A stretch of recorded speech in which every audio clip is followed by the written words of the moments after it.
노 법무부 장관 나와 있습니다. 네. 의원님 발언대 구동 중입니다. 네. 해도 되나요? 아직 구동 중에 있습니다. 완료되면 말씀드리겠습니다. 알려주세요. 네. 완료되면 말씀드리겠습니다. 의원님 발언대 구동 완료했습니다. 네, 장관님 알려주셔서 감사합니다. 취임하신 지 벌써 1년이 조금 넘었습니다. 혹시 취임사에서 법무부가 나아가야 할 방향 첫 번째로 말씀해 주신 것 기억하시나요? 순서는 모르겠습니다만 사회적 약자의 권익을 보호하는 것을 저희 중요한 임무라고 생각하고 있습니다. 네, 말씀해 주셨다시피 법무부에서는 최근 사회적 약자, 특히나 또 장애인들에 대한 관심을 가지고 있는 것으로 알고 있습니다. 우리나라에 장애인 학대 사건이 얼마나 많은지 혹시 알고 계시나요? 정확한 통계를 제가 수치를 말씀드릴 수는 없습니다만 이 장애인의 또 급수도 굉장히 다양하기 때문에요. 다만 최근에 그 상황이 점점 더 나빠지고 있는 거라는 점을 분명히 말씀드릴 수 있을 것 같습니다. 네, 맞습니다. 매년 증가하는 추세이지만 법원의 솜방망이 처벌이 이어지고 있는 것이 현실입니다. 화면을 봐주십시오. 네, 2017년부터 3년간 장애인 학대 판결문을 분석한 결과 피의자 42%는 집행유예를 선고받았습니다. 이 학대 범죄가 늘어나고 있지만 사회의 경각심은 부족합니다. 그 와중에 검수완박 결과로 고발인의 이의 신청권이 사라져버리는 일이 발생했는데요. 장관님, 이게 왜 장애인 학대 피해 장애인에게 심각한 위협이 되고 있는지 혹시 답변 부탁드려도 될까요? 고발과 고소의 차이는 고소는 자기의 피해를 말하는 것이고요. 고발은 제3자가 범죄 혐의를 수사기관에 알리는 것을 말합니다. 그런데 장애인의 경우에는 여러 가지 권력관계, 그러니까 보호받아야 될 입장이라든가 그리고 여러 가지 어떤 제약으로 인해 가지고 스스로의 범죄를 정확하게 본인이 자기 권리를 하는 것보다는 주위에 도와주는 사람들의 고발로서 사건화되는 경우가 대부분이라고 저는 경험상 알고 있습니다. 그런데 지금 이 검수완박법으로서 고발인 이의 신청권이 폐지가 되게 되면 경찰 단계에서 한번 안 된다, 불송치 결정이 나게 되면 그걸로 끝나게 됩니다. 근데 실제로는 여러 가지 법적 판단이라든가 이런 기회가 다른 국민들과 동일한 보호를 내지는 더 보호를 받아야 하는데 그 기회가 이 법률로서 굉장히 어려워지는 면이 있습니다. 예를 들어서 장애인을 구호하는 어떤 자원봉사자나 이런 분들이 장애인 어떤 힘없는 사람들이라든가 약자, 장애인에 대한 학대 범죄를 고발하더라도 경찰이 어떤 이유로 사건을 불송치하게 되면 그 이후에 검찰의 스크린을 제대로 받을 수 없게 됩니다. 그게 과거와 달라진 것이고 대단히 심각한 문제라고 생각하는 데다가 이렇게 해야 할 어떤 공익적인 이유도 저는 찾을 수 없다고 생각합니다. 네, PPT 화면 넘겨주세요. 말씀하신 대로 그 학대 피해 장애인 중 가장 높은 비율을 차지하는 유형이 발달 장애인입니다. 하지만 발달 장애인은 가끔 피해 사실을 스스로 인지하고 신고하기 어려운 경우도 있습니다. 그래서 보통 공익단체나 기관의 고발을 통해서 수사가 시작되는데요.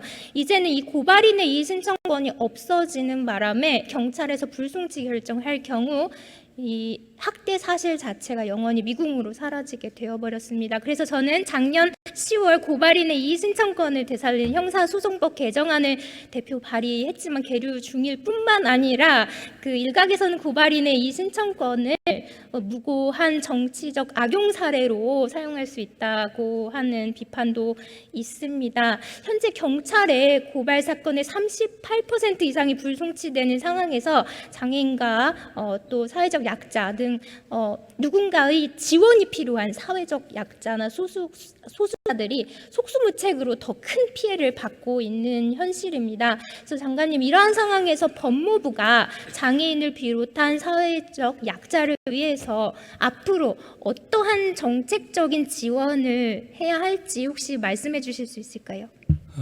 먼저 이제 이렇게 말씀드리고 싶은 것이요. 제가 이 장애인 분들의 입장을 저희가 100% 공감하고 이해한다 그러면 거짓말일 것 같습니다. 저는 모르겠는 부분이 많을 거고요. 다만 최선을 다해 노력하고 있다는 말씀 드리고 있습니다만 김 의원님 같은 분께서 저희한테 좀 많이 가르쳐 주셨으면 저희는 선의를 가지고 최선을 다하겠다는 약속을 먼저 드립니다.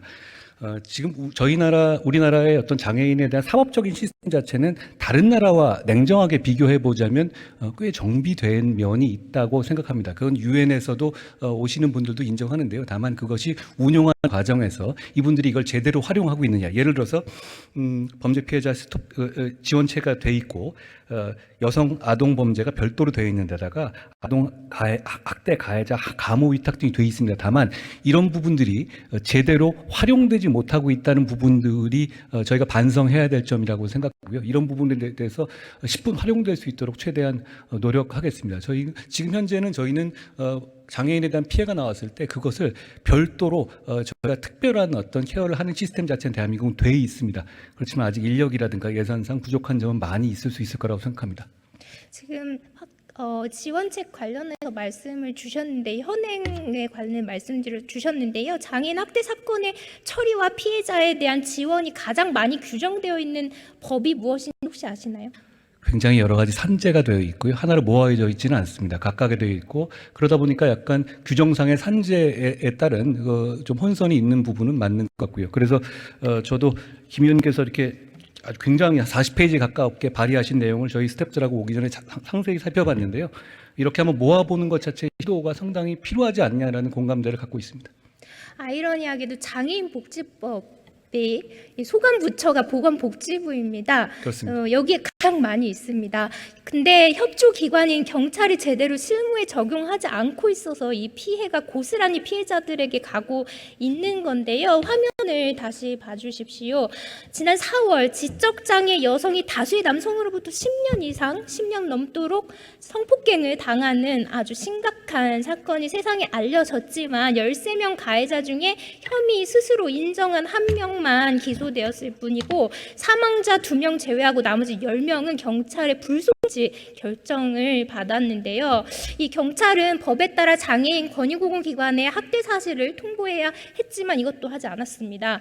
이처럼 관련 기관, 관련 법률이 실제로는 제대로 작동하지 않고 있는 것이 장관님 말씀하셨지만 사실입니다. 이 문제가 또 있는데 학대받은 장애인의 의사를 제대로 반영하기 위해서 장애인 학대 사건 심리에 있어서 보조인 지원을 받을 수 있도록 하는 보조인 제도가 또 이것도 장애인 복지법에 규정된 게 있습니다. 그 규정된 이래 몇 번 시행됐는지 혹시 아십니까? 형사소송 보조인 제도가 이 장애인복지법에 있는데요. 그게 수사 과정에 준용되어 있습니다. 잘 아시다시피. 그런데 제가 오기 전에 위원님 이 법을 보면서 살펴보니까 실제로 활용된 사례는 없는 것으로 보입니다. 네, 그 사례를 PPT를 통해서 보여드리겠습니다.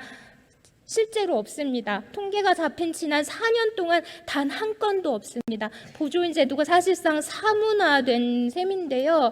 이제는 장애인 학대 사건에 대한 철저한 수사와 엄중한 처벌이 이루어질 수 있도록 지금보다 적극적인 법무부의 역할이 필요하다고 생각해서 제가 올해 4월 보조인 제도를 재정비하고 또 고발인의 이의신청도 장애인 학대 사건에 관해서 가능하게 하는 등 법무부가 장애인 학대에 대한 철저한 수사, 엄중한 범죄 처벌을 감당하도록 하는 장애인 학대 특례법 제정안을 여야 의원님 51분 공동 발의를 통해서 대표 발의했습니다.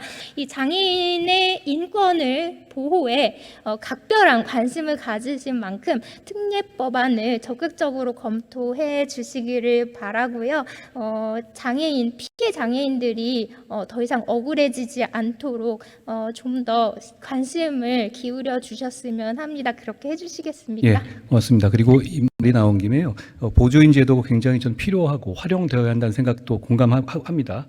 그리고 이참에 사실 저희가 지금 이 보조인 제도가 많이 쓰이지 않는 이유를 제가 한번 어제 오늘 좀 분석을 해봤거든요. 그런데 저희가 일반 국민들에게 적용되는 진술 조력이나 피해자 진술 조력인 그리고 피해 국선 변호 제도가 있거든요. 이 부분으로 상당 부분 커버되는 면이 있는 것 같습니다. 그럼에도 불구하고 장애인 피해자의 특수성을 감안할 때 위원님 말씀하신 형사소송의 보조인 제도는 꼭 필요할 것 같다는 생각을 합니다. 위원님 아까도 말씀드렸지만 여기 51분이 전부 다 여야 망라돼 있는 분들이시고요. 저희 법무부 모두가 선의를 가지고 잘하고 싶습니다. 그렇기 때문에 방법을 저희한테 많이 알려주시고 그때그때 많이 지도 편달해 주시면 저희가 최선을 다하겠습니다.